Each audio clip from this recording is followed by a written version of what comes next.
Good morning, students. Today we are starting new unit optics. This optics is carrying much weightage.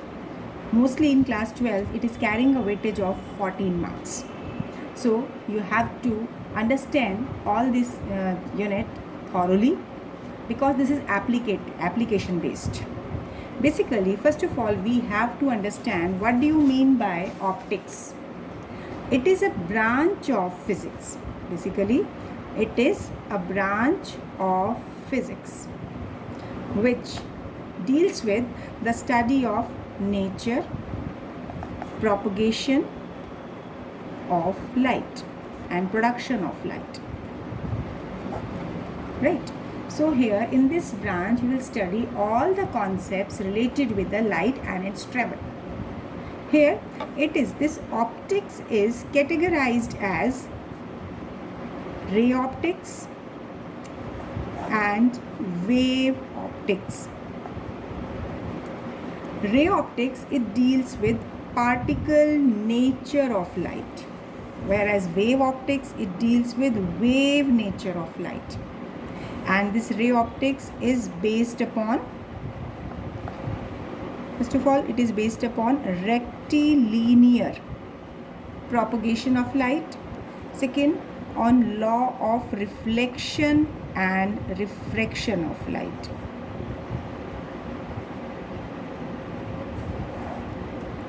Whereas this wave optics, it depends on the phenomena, that is, it is based on the phenomena which we study in wave optics, that is interference, diffraction and polarization. So basically all the concepts we will study here, that is under ray optics and wave optics. So first of all, we will start our concept on the basis of ray optics, which is based upon rectilinear propagation of light.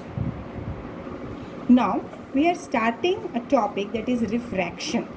Basic concept of refraction you have studied in junior classes. What do you mean by refraction?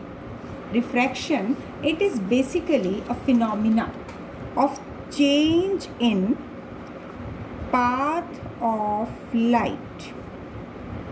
Change in path of light when it goes from one medium to another medium. It goes from one medium to another. Basically, whatever change in path of light occurs, that is under the category of this refraction. So it is the phenomena of change in path of light when it goes from one medium to another. Here, first of all, we have to understand mediums. How can we differentiate the medium?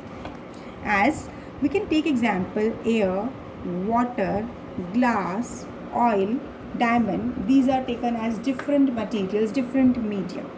So basically we separate these medium on the basis of optical densities.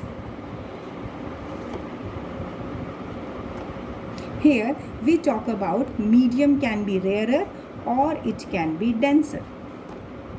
Rarer medium, it is a medium in which light travel slowly, whereas in rarer medium light travels faster, not slowly, whereas in denser medium light travels slowly.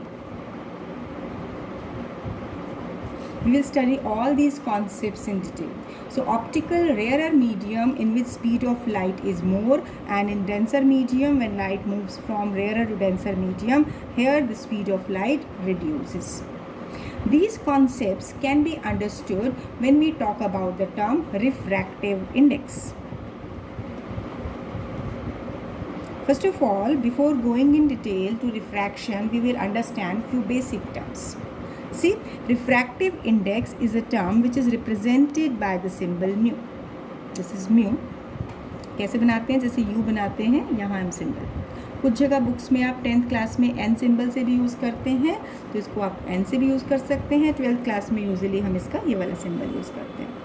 तो अगर हम कहते हैं कि सबसे पहले refractive index को हम डिफ़ाइन कैसे करते हैं, तो अगर हम ये कहते हैं कि मान लो, देखिए जैसे हमारे पास refractive index is defined as speed of light in air or vacuum to the speed of light in any medium. So this refractive index is C upon V, where if you have to see, the basic concept is here that speed of light is the maximum speed, that is 3 into 10 raised to the power 8 meter per second. तो speed of light हमेशा ज़्यादा होती है as compared to speed of light in any medium, यानी air या vacuum में सबसे ज़्यादा होती है speed of light.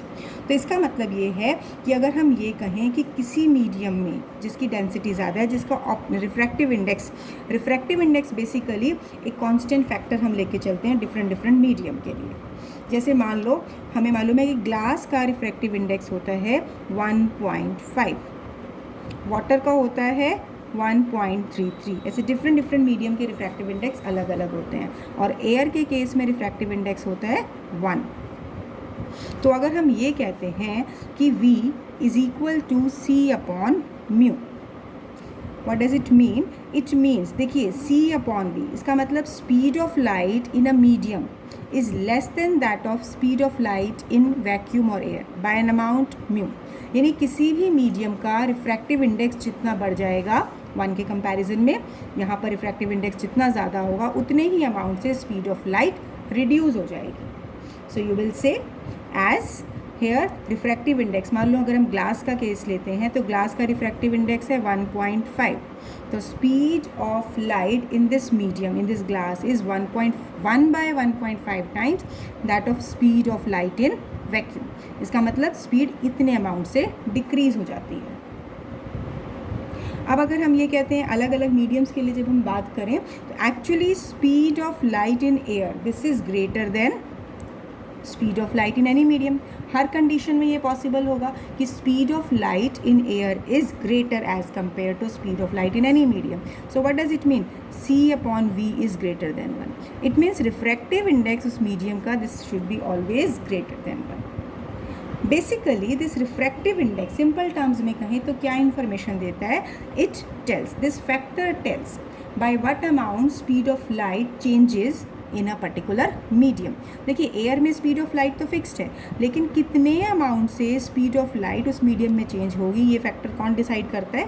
Refractive index. तो एक बिल्कुल सिंपल कॉन्सेप्ट हमने यूज़ किया है रिफ्रैक्टिव इंडेक्स के लिए। Now ray of light can move from rarer to denser medium or from denser to rarer medium. अगर मीडियम चेंज होगा तभी रिफ्रैक्शन होगा। तो रिफ्रैक्शन में हम क्या कहते हैं? The phenomena of change in path of light when it goes from one medium to another. इस चीज़ को समझने के लिए मान लो हम ये कहते हैं कि ये हमारा रेयर मीडियम है, लेट इट बी एयर जिसका रिफ्रैक्टिव इंडेक्स 1 होता है। अब यहाँ पर एंगल ऑफ इंसिडेंट हम किसके साथ लेते हैं? Angle of incident of a ray is always taken with the normal.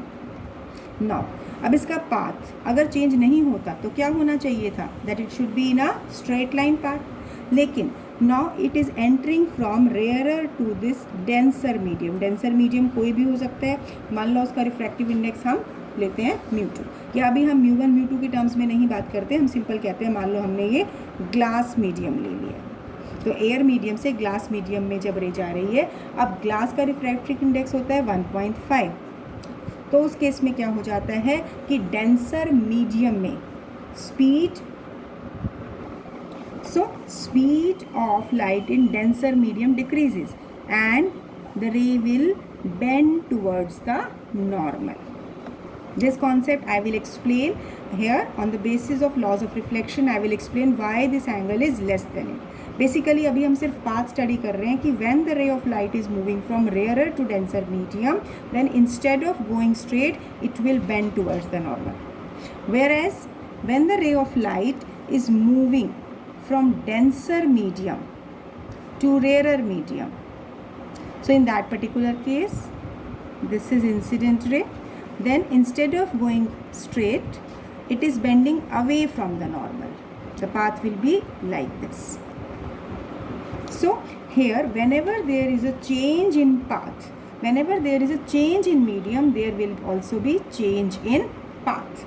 अब चेंज इन पाथ कितने प्रपोर्शन में होगा, किस अमाउंट में होगा, ये किस पे डिपेंड करता है, refractive index of the medium. मान लो अगर मैं ये लेती हूँ कि अगर कोई रे ऑफ लाइट इस नॉर्मल के अलॉन्ग जाती है, if it is going along this, in this particular case as it will refract in this direction, that means इस केस में एंगल ऑफ इंसिडेंट नॉर्मल के साथ एंगल कितना बनाएगी, 0, और रिफ्रैक्शन एंगल भी क्या हो जाएगा, 0 degree. It means there is no change in path of light, no bending of light in this case. Light will go straight. So in this way we have just introduced the concept when there is a change in medium, that there is change in path of the light. Now we will discuss how or by what amount this change in path takes place. So now first of all, as after introduction of refraction, next we will study what is the basic cause of refraction. Basic cause of refraction is the change in velocity of light in going from one medium to another.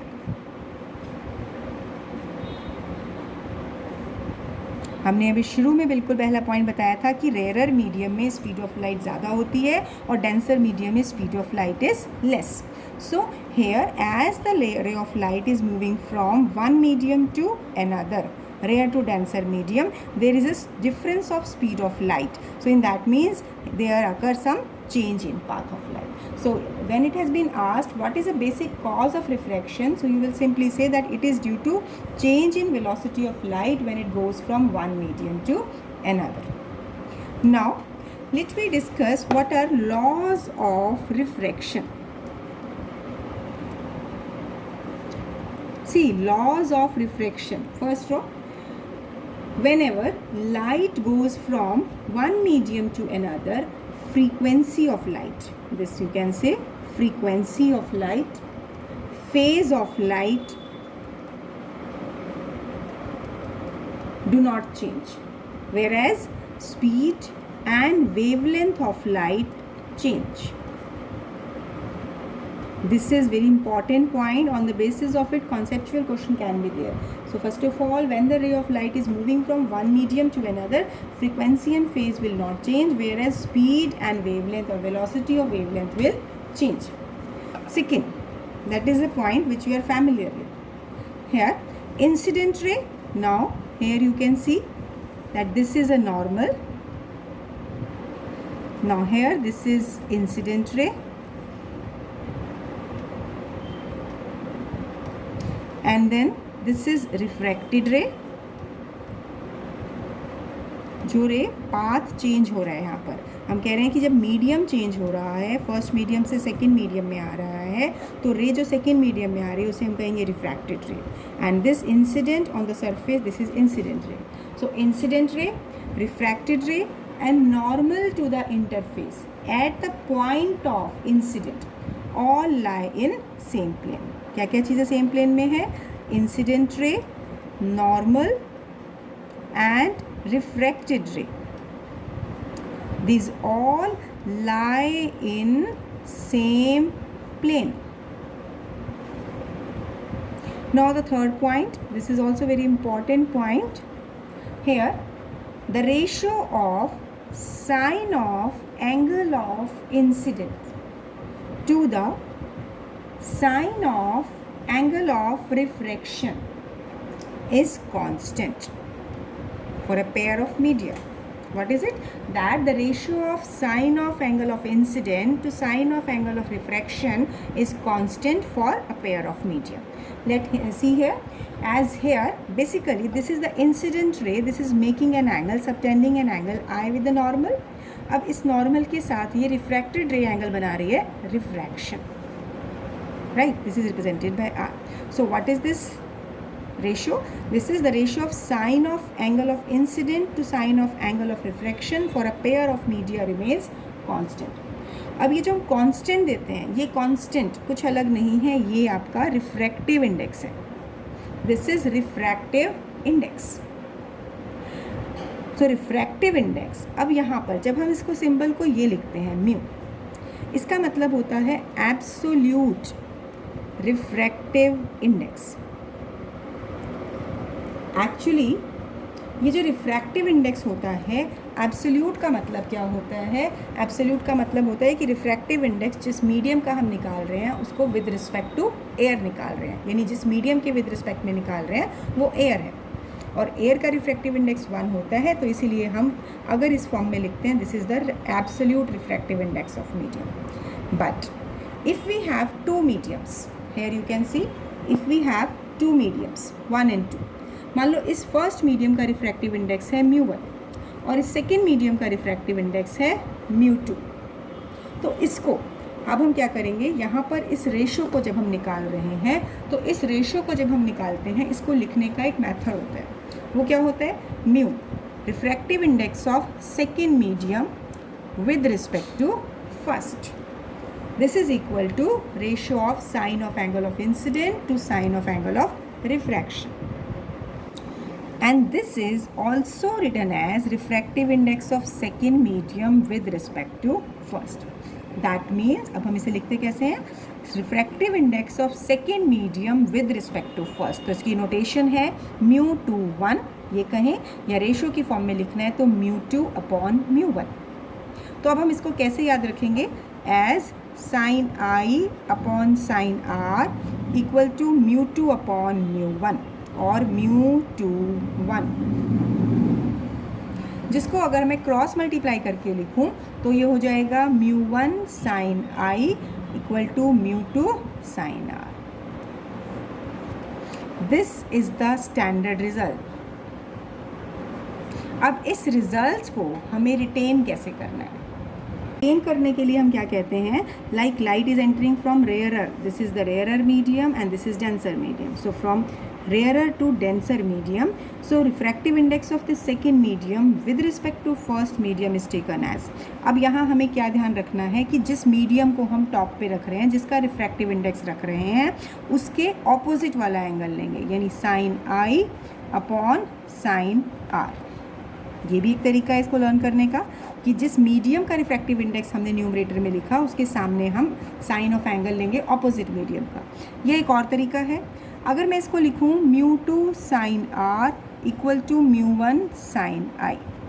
अब इसमें देखिए कि second medium में angle R है तो μ2 sin R, and first medium में angle I है तो μ1 sin I. तो ये रिजल्ट भी आप याद रख सकते हैं. इस तरीके से याद करें या इस तरीके से, दोनों में से कोई भी आप यूज़ कर सकते हैं.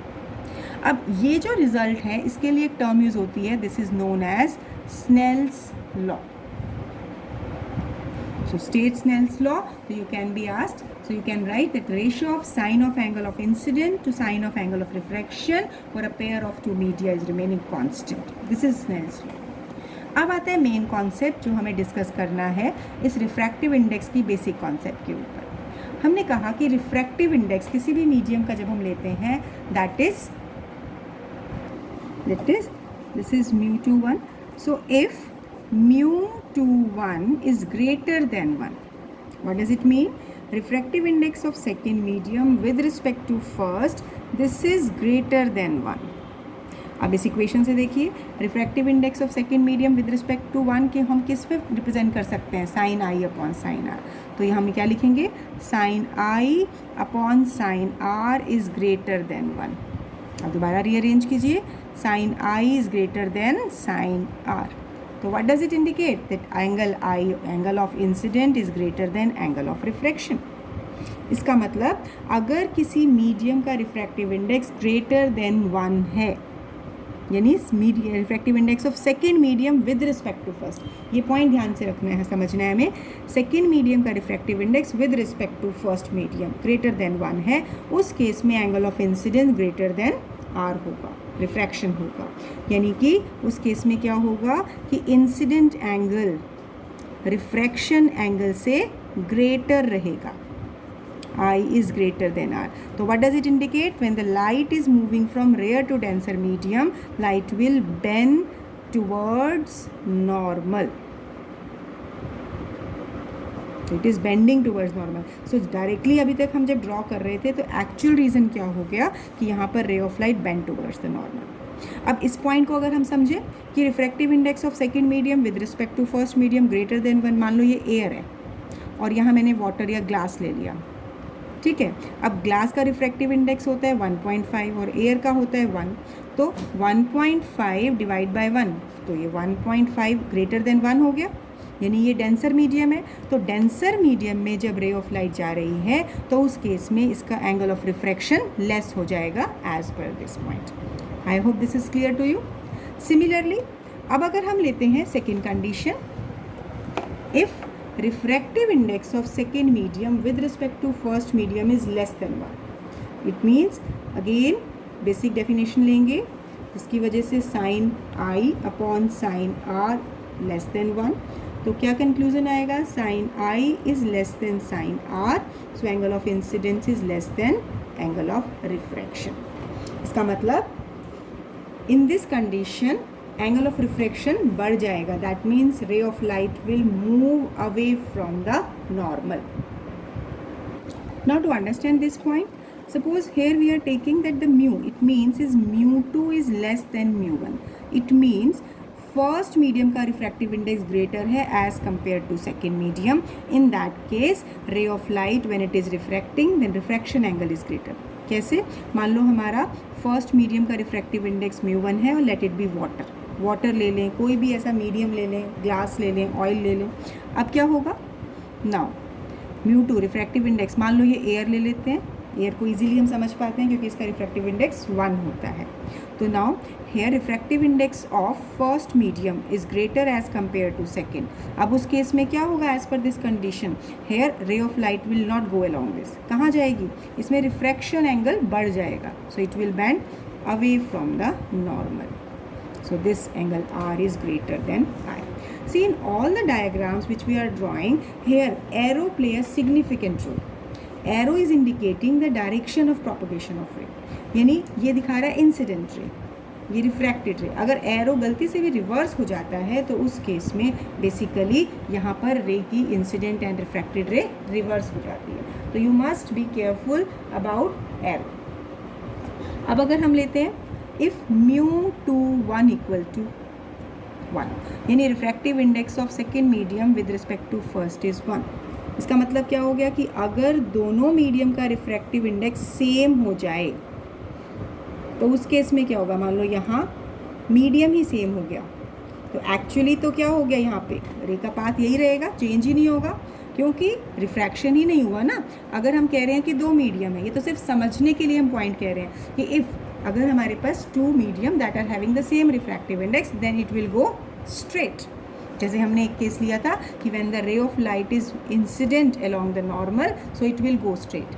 सेम वे अगर रे ऑफ लाइट यहाँ पर ऐसे मीडियम में एंटर कर रही है जिसका रिफ्रैक्टिव इंडेक्स दोनों मीडियम का इक्वल हो तो it will not gate deviated, it will go straight.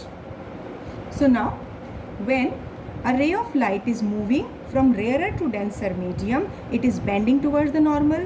When it is going from denser to rarer, it is bending away from the normal. Now here as we know that μ2 1, that is refractive index of second medium with respect to first medium, it is given by, so refractive index is taken as the ratio of speed of light in vacuum to speed of light in a medium. And again here also speed of light in vacuum to speed of light in a medium. So when you will just solve it, it will come out to be V1 upon V2. What we are getting from here that refractive index is inversely proportional to V. ये हम पहले भी निकाल सके हैं, क्यों? क्योंकि हमें बेसिक पॉइंट पता है from this result. So it means जितना रिफ्रैक्टिव इंडेक्स बढ़ जाता है उतना ही उस मीडियम में स्पीड डिक्रीज हो जाती है. So we have given this particular concept. So when a ray of light enter from rarer to denser medium then speed of light decreases. And when a ray of light moves from denser to rarer medium, then speed of light increases.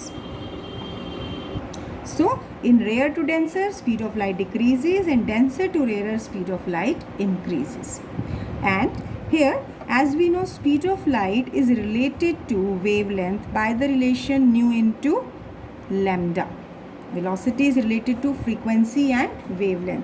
तो अब देखिए, frequency कभी भी change नहीं होती है जब हम एक मीडियम से दूसरे मीडियम में जाते हैं, तो it is remaining same, no change by the change of medium. It means velocity is proportional to wavelength. इसका मतलब जब हम रेयर टू डेंसर मीडियम में जा रहे हैं, स्पीड ऑफ लाइट डिक्रीज हो रही है, तो उस मीडियम में वेवलेंथ भी डिक्रीज हो रहा है.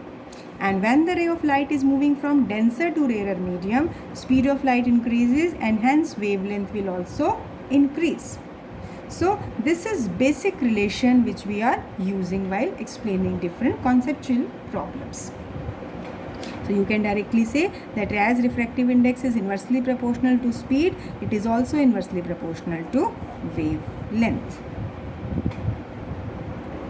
Now here let me understand this concept by numerical. Here find angle of refraction and angle of deviation. Deviation means कि ray of light कितने angle से deviate की है. इस case में we will take this angle to be 60 degree, because if it will be 30 then the result will be varying. So here you will apply Snell's law. As refractive index of medium is √3, so it will having refractive index 1. So mu is equal to, here this mu, refractive index of second medium with respect to first medium, is equal to sin I upon sin R. So sin R we have to calculate. So now here sin R is equal to sin I upon mu. So sin I angle is given to be 60 degree. Refractive index of the medium is under √3. Now what is the value of sin 60 degree? This is √3 by 2. So here it is 1 by 2. So now in sine table, which particular angle has value 1 by 2? That means this is of 30 degree. So refraction angle comes out to be 30 degree. So here when we have taken this Snell's law, from there you have calculated the value of angle of refraction. Now one another point they have asked, that what is the deviation? Deviation means this deviation. That means this deviation, if it is represented by delta or d, whatever you want to write. So इसमें क्या होगा कि अगर ये straight line path पे जाता, लेकिन actually refraction की वजह से इस पाथ पे गया, तो कितने एंगल से डेविएट हुआ? तो एंगल ऑफ डेविएशन हो जाएगा angle I minus R. Angle I was 60 degree and angle R is 30 degree. So it will come out to be 30 degree. Now after this, next we will study refraction of light through rectangular glass slab.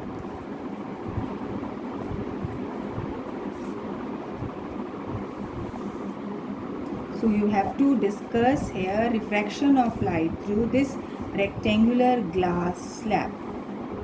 Like this is a glass slab. The basic concept you are familiar with it.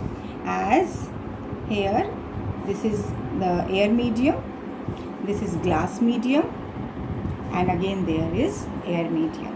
So at this point, suppose at this point let it be L, ray of light is incident. So now you can see here that ray of light is entering from air medium to glass medium, means rarer medium to denser medium. So it will bend towards the normal. This will be refracted ray, this is incident ray.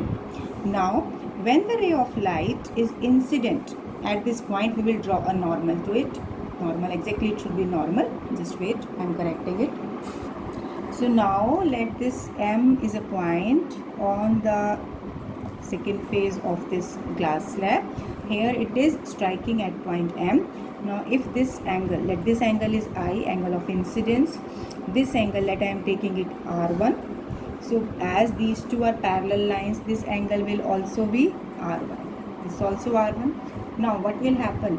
Here ray of light will move from denser medium to air medium, rarer medium. So again it will bend away from the normal. So when it has to bend away from the normal, actually I am drawing it with a scale because the ray of light become almost parallel. not like almost, it will become exactly parallel. So now you can say that this ray of light and it is parallel to this. So that's why it must be exactly parallel to it. So here, if you are, if I am just producing it in the forward direction, so this is basically the lateral displacement between incident ray and the emergent ray. This is incident, this is reflected, this is emergent ray. So basically this concept you are familiar with in your class 10th also. Here what we have to do, on the basis of Snell's law, here we will prove that this ML is parallel to L. You can take it as here P, any point you can take. So here you have to prove that LP is parallel to MN. So at point L, see at point L. अब यहाँ पर हर point पर आप Snell's law लगाएंगे, तो L point पर जब आप स्नेल्स लॉ लगा रहे हैं तो यहाँ पर आप लेंगे refractive index of, second medium glass है तो म्यू जी लेते हैं with respect to refractive index of air. अब जब हम ये लिखते हैं तो यहाँ पर कौन से मीडियम का एंगल आता है, रिवर्स मीडियम का. ऊपर ग्लास है तो यहाँ आएगा एयर का. फिगर में देखिए यहाँ है ग्लास का रिफ्रैक्टिव इंडेक्स की बात कर रहे हैं तो एंगल आएगा रेयर मीडियम का, तो यहाँ हो जाएगा sine I upon sine R1, right. This is refractive index of glass with respect to air. अब हम अगर M पॉइंट पर बात करें, अब रे कहाँ से कहाँ मूव कर रही है, डेंसर मीडियम से रेयरर मीडियम. तो इस केस में at point M, here I can also write it as refractive index of glass with respect to air. This is a notation. Yes, this notation I have not discussed earlier. Basically just I will discuss it first. As you can see here that we use mu GA. So this can also be written as refractive index of glass with respect to air. So both ways it can be used, this way or this way. This is also another way to represent refractive index of glass with respect to air. So now at end M, you can see here, you will find here refractive index of air with respect to glass. यानी refractive index of air with respect to glass, इसको क्या लिखेंगे, mu A upon mu G. अब देखिए figure में refractive index of air, numerator में हमने लिखा है एयर का रिफ्रैक्टिव इंडेक्स, तो एंगल कौन सा लेंगे हम यहाँ पर, this angle will be equal to this R1. Actually अब अगर मैं इसको रिप्रेजेंट करूँ यहाँ पर, अगर हम इसको फर्स्ट सरफेस लेके चलें तो इसके लिए R1 एंगल को आइडेंटिफाई करना थोड़ा सा डिफ़िकल्ट हो जाता है, क्योंकि हमें तो लगेगा ये रिफ्रैक्शन एंगल है, तो ये दोनों कन्फ्यूज़न ना हो. तो इस सरफेस के लिए मैं यहाँ पर क्या एज्यूम कर लेती हूँ कि मान लो this R1 is treated as incident angle for it. तो या तो मैं इसको लिख सकती हूँ sign R1 upon sine R2, और मैं इसको R1 को I2 भी ट्रीट कर सकती हूँ. ये दोनों एक ही बात है. क्यों? क्योंकि इस पॉइंट पर जब रे ऑफ लाइट जा रही है डेंसर से रेयरर मीडियम पर, तो बेसिकली ये इसके लिए इंसिडेंट लाइट है, और हमें क्या याद रहता है, इंसिडेंट एंगल ध्यान रहता है. अब बेसिकली हम यहाँ क्या कर रहे हैं, यहाँ हम एक यहाँ पर मिरर लगा देते हैं. Now according to principle of reversibility of light, when final path of ray of light after any number of reflections and refraction is reversed, ray will retrace its path. जैसे कि रे यहाँ से अब यहाँ पर आ रही है MN, लेकिन अगर N पर मान लो मिरर लगा दिया तो ये रे ऑफ लाइट कहाँ नॉर्मली इंसिडेंट करेगी, तो अब इसका पाथ क्या हो जाएगा, ऐसे रिट्रेस करेगी. मैं डॉटेड लाइन दिखा रही हूँ, यहाँ से ये रिट्रेस करेगी, फर्दर यहाँ पर इसी डायरेक्शन में ये एमर्ज हो जाएगी. So for a reversed ray by this mirror, here also we will apply the case in the reverse direction. So now on reversing its path, ray of light is moving from rarer to denser medium. तो अब उस case में refractive index जब आप निकालेंगे air से denser medium के लिए, तब हमारे पास इक्वेशन क्या होगी, देखिए we will find refractive index of this glass with respect to air, जिसको मैं लिख सकती हूँ refractive index of glass with respect to air. अब ग्लास मीडियम के ऑपोजिट एंगल हमने रिप्रेजेंट किया है साइन R2 से, और एयर मीडियम के ऑपोजिट एंगल है I2. देखिए यहाँ पे फिगर में कि यहाँ पर जब हम ले रहे हैं refractive index of glass with respect to air, this will be giving by sine R2 upon this sine I2. I can use this R1 और it can be I2. Last में हमें सेम रिजल्ट मिल जाएगा इसमें. ये सिर्फ clarity के लिए लिया है कि इस सरफेस के लिए ये हमारा I2 एंगल था. Now here we have got this first equation, this second equation and let it be equation 3. अब हम क्या करें? Now multiply equation second and 3. So when you will multiply, what you are getting? Sin I2 upon sin R2 into sin R2 upon sin I2. क्या आ जाएगा? दोनों को multiply किया, mu A ji into mu G A. Right.